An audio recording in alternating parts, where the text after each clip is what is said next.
വന്നിരിക്കുന്നത് സവാളയും മുട്ടയും ഉണ്ടെങ്കിൽ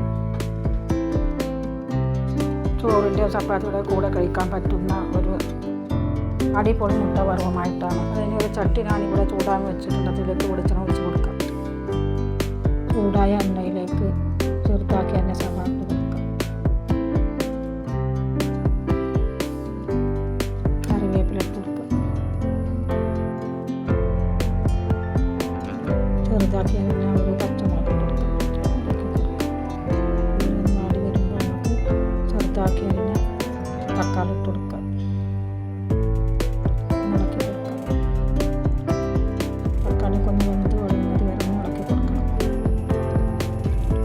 ഉപ്പിട്ട് കൊടുക്കാം.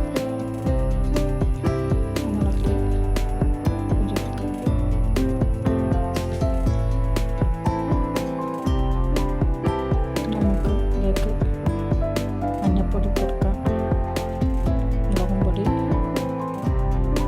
കുരുമുളക് പൊടി എന്നിവട്ട് കൊടുത്തിട്ട് നല്ല ഇളക്കി യോജിപ്പിച്ച് മുളകും പൊടിയൊക്കെ ഓരോരുത്തരെ എരിവിനനുസരിച്ചിട്ട് കൊടുക്കാം, ഒഴിച്ച് കൊടുക്കാം. ഇതിലേക്ക്